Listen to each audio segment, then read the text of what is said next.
परीक्षा में आएगा। राष्ट्र की परिभाषा किसने दिया? अर्नेस्ट रेनन ने।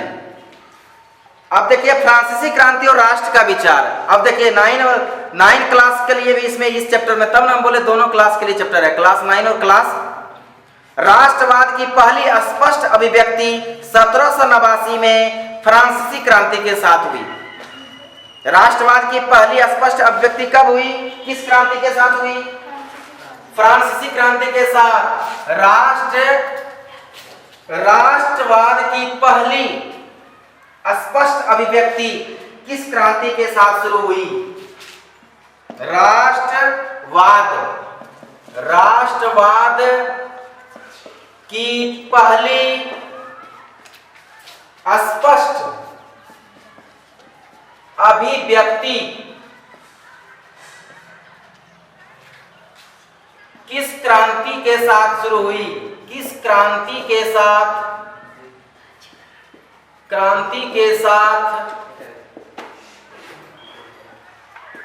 शुरू हुई थी? किस क्रांति के साथ? नंबर 1 आएगा, ये नंबर फ्रांसीसी क्रांति।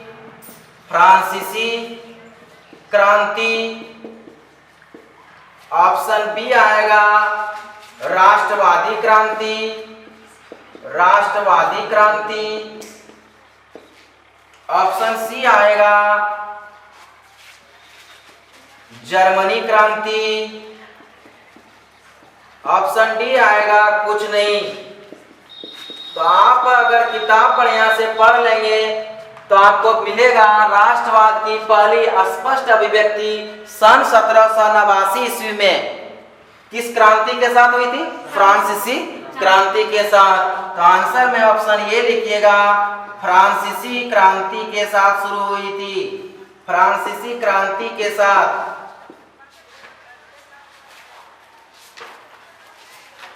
जैसा कि आपको याद होगा 1789 में फ्रांस एक ऐसा राज्य था जिसके संपूर्ण भूभाग पर एक निरंकुश राजा का आधिपत्य था। फ्रांसीसी क्रांति से जो राजनीतिक और संवैधानिक बदलाव हुए उनसे प्रभुसत्ता राजतंत्र से निकलकर फ्रांसीसी नागरिकों के समूह में हस्तांतरित हो गई। क्रांति ने घोषणा की कि अब लोगों द्वारा राष्ट्र का गठन होगा और वे ही उसकी नीति तय करेंगे। प्रारंभ से ही फ्रांसीसी क्रांतिकारियों ने ऐसे अनेक कदम उठाए जिनसे फ्रांसीसी लोगों में एक सामूहिक पहचान की भावना पैदा हो सकती है। पितृभूमि और नागरिक जैसे विचारों ने, पितृभूमि मतलब पिता की भूमि, हमारे पिता जिस भूमि में जन्म लिए हैं हम वहीं के अधिकारी हैं, दूसरे जगह के अधिकारी नहीं है। पितृभूमि और नागरिक विचारों जैसे एक संयुक्त समुदाय के विचार पर बल दिया जिसे एक संविधान के अंतर्गत समान अधिकार प्राप्त थे। अतः एक नया फ्रांसीसी झंडा तिरंगा चुना गया जिन्हें पहले के राजध्वज की जगह ले ली। स्टेट जनरल का चुनाव सक्रिय नागरिकों के समूह द्वारा किया जाने लगा। उनका नाम बदलकर नेशनल असेंबली कर दिया गया। स्टेट जनरल का नाम बदलकर क्या कर दिया गया? National assembly. दूसरा इसमें क्वेश्चन आ सकता है, स्टेट जनरल का नाम बदलकर क्या कर दिया गया? स्टेट जनरल का नाम बदलकर क्या कर दिया गया? क्वेश्चन आएगा स्टेट जनरल का नाम बदलकर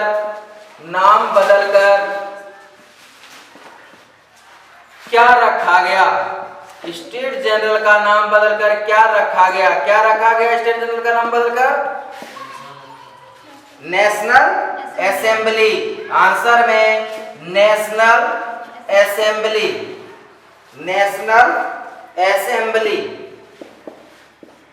नेशनल असेंबली रखा गया। स्टेट जनरल का नाम बदलकर नेशनल असेंबली रखा गया।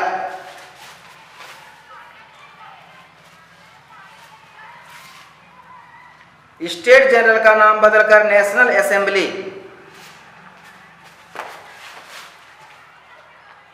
क्रांतिकारियों ने यह भी घोषणा की फ्रांसीसी राष्ट्र का यह भाग्य और लक्ष्य था कि वह यूरोप के लोगों को निरंकुश शासकों से मुक्त कराए।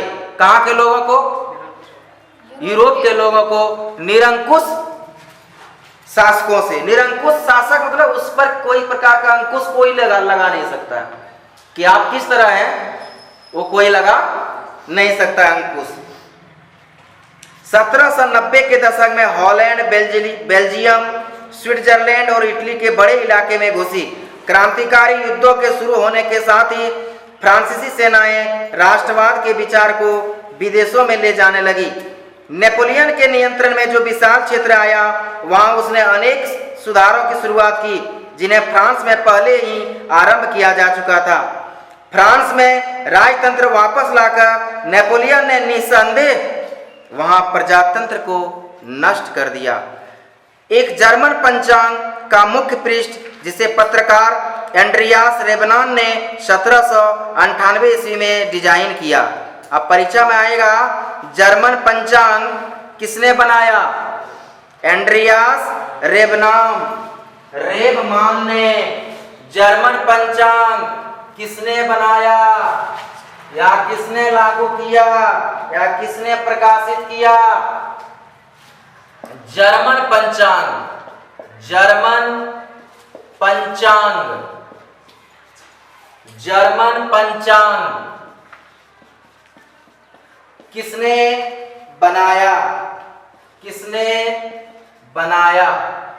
किसने बनाया? जर्मन पंचांग? एंड्रियास रेबमान ने।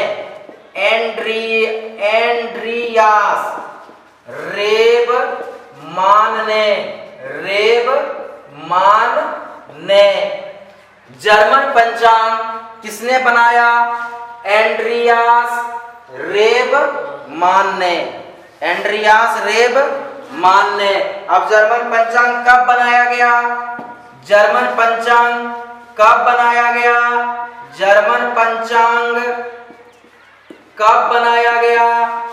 कब बनाया तो इसका आंसर क्या होगा?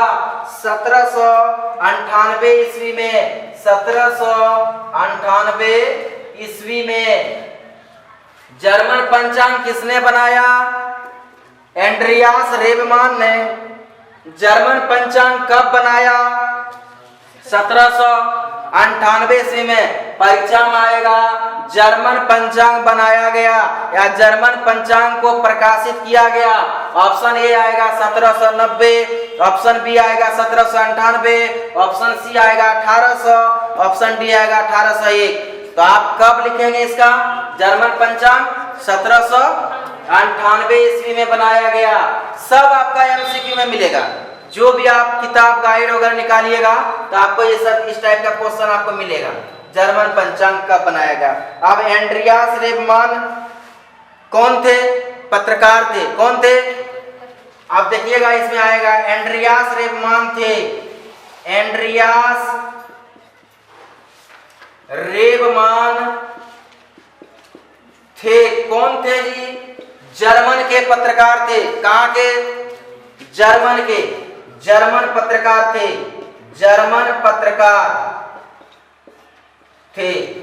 जर्मन के पत्रकार थे, जर्मनी देश के।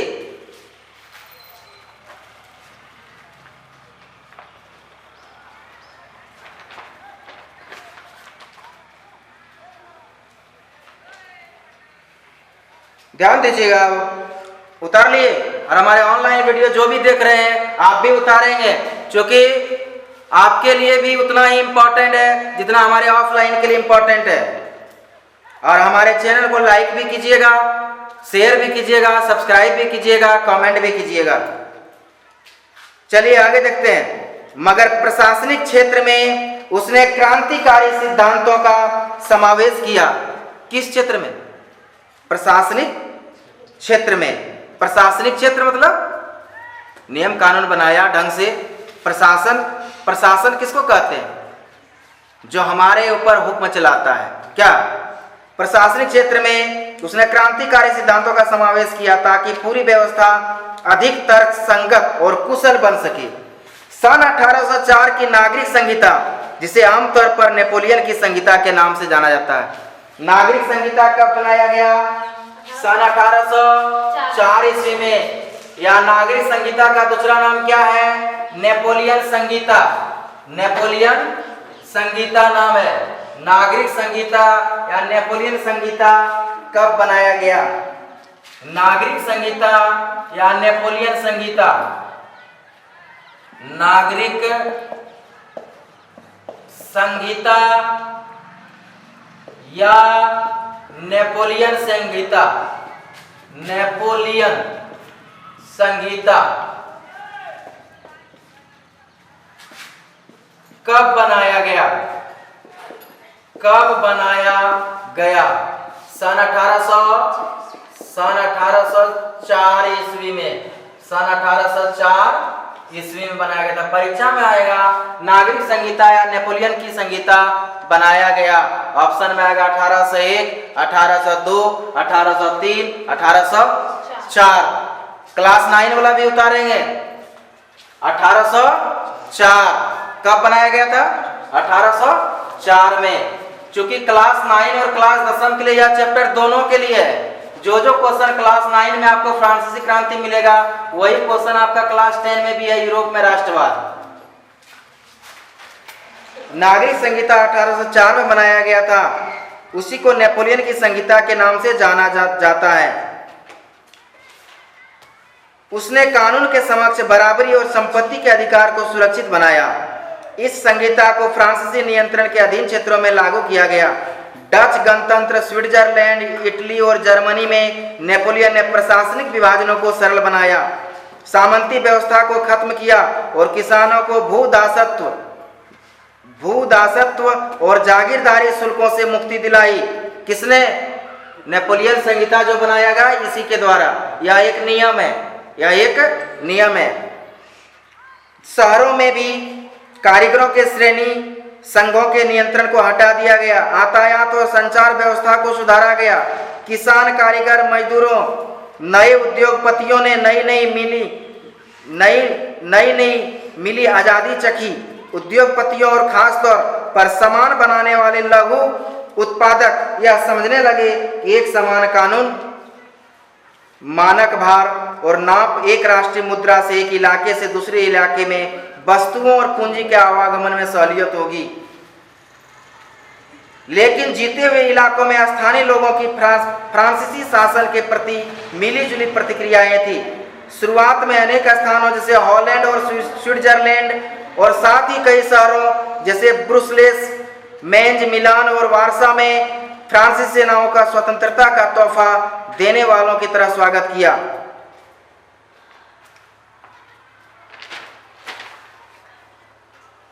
आगे देखिएगा, यूरोप में राष्ट्रवाद का निर्माण। कैसे यूरोप में राष्ट्रवाद का निर्माण हुआ? अगर आप मध्य 18वीं सदी के यूरोप के नक्शे को देखें, आपका नक्शा दिया हुआ बुक में, अगर आप देखेंगे तो उसमें वैसे राष्ट्र राज्य नहीं मिलेंगे जैसे कि आज है, जिन्हें आज हम जर्मनी, इटली और स्विट्जरलैंड के रूप में जानते हैं। वे तब राजशाहियों, डचियों और कैंटनों में बटे हुए थे। उस समय आप अभी जो इटली, जर्मनी जो देख रहे हैं, स्विट्जरलैंड, उस समय राजशाहियों और डचों, जर्मन में, इटली में, जर्मन में कौन से लोग रहते थे? किस भाषा के लोग? डच भाषा। जर्मन में तो डचों, उसको उसमें क्या बोला जाता था? डचियों। क्या बोला जाता था? डचियों। और राजशाहियों और कैंटनों में बटे हुए थे, जिनके शासकों में स्वायत्त क्षेत्र थे। पूर्वी और मध्य यूरोप निरंकुश राजतंत्रों के अधीन थे। इन इलाकों में तरह तरह के लोग रहते थे। वे अपने आप को एक सामूहिक पहचान या किसी समान संस्कृति का भागीदार नहीं मानते थे। यहाँ बोला गया 1797 में नेपोलियन का इटली पर हमला। नेपोलियन ने इटली पर हमला कब किया? 1797 ईस्वी में। कब किया? 1797 ईस्वी में। देखिएगा, नेपोलियन संहिता कब बना? 1804 में। और इटली पर कब आक्रमण कर दिया था? 1797 में ही। नेपोलियन के नाम से ही नेपोलियन संहिता बना जी, नेपोलियन के नाम से ही। नेपोलियन ने इटली पर कब हमला किया? इटली पर कब हमला किया?